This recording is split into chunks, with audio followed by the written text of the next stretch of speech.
It's the 2nd of August 1867 and Lakota Sioux, under the leadership of Red Cloud, have yet again decided to take the fight to the US Army and the woodcutters.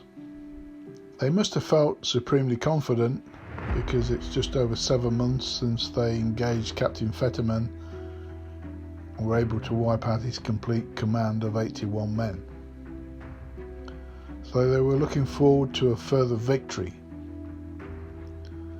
But this time things were going to be different for a number of reasons, which we'll look at.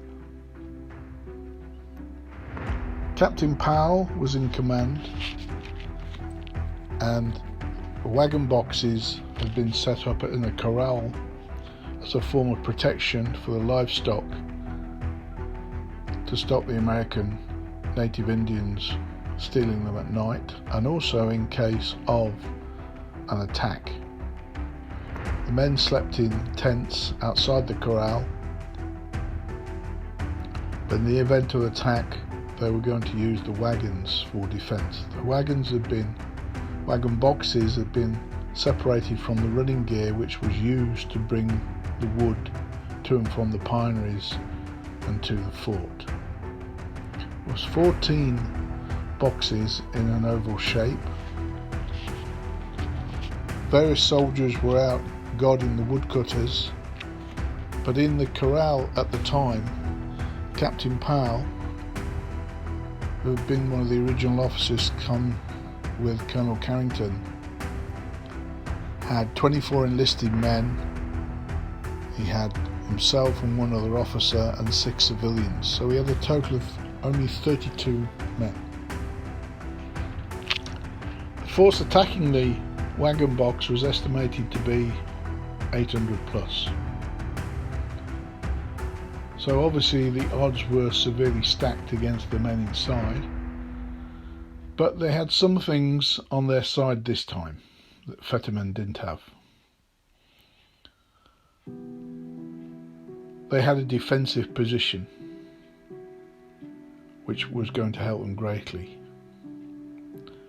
They also had new weapons. The army had moved to create a breech-loading firearm, and they'd converted some of the Springfield rifle muskets into breech loaders, which had recently arrived at the fort with a substantial amount of ammunition. So where the Native American warriors were waiting for a pause in the fire from the soldiers, this never happened. They were able to keep up a continuous fire all the time.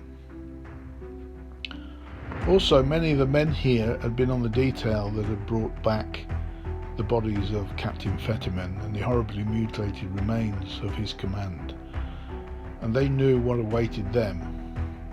So there was a steely resolve to ensure that even if they were overrun, they were going to sell their lives dearly. Some of the veterans actually even attached their shoelaces to their big toe in the event that they were going to attach it to the trigger of their rifles to actually commit suicide if they had been overrun, rather than be captured. Of course, the American army at this time was often comprised of immigrants, people like Samuel Gibson, 18-year-old ex-shoemaker from Nottingham, England. I wonder if he ever thought when he was in Nottingham that he'd be fighting Native Americans on the plains in America.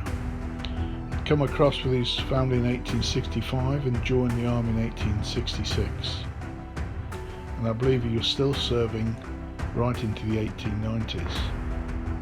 Or Max Lindemann, a German ex-cigar maker, who was instrumental in helping Gibson and probably saved his life, because Gibson had come in from one of the woodcutting operations and had to make a race to the corral.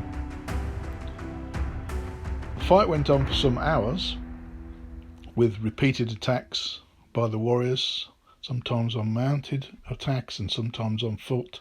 But the 32 men were able to keep them at bay.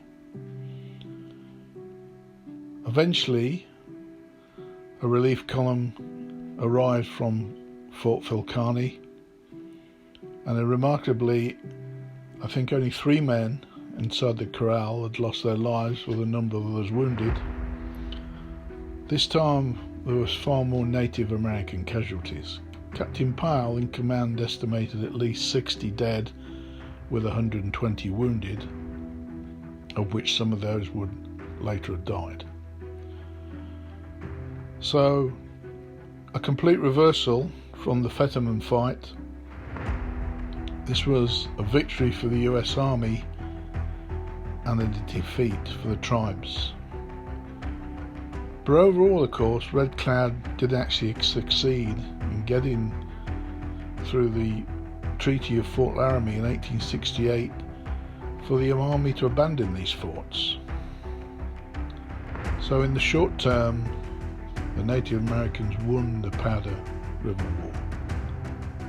But in the long term, of course, they lost some of their lands.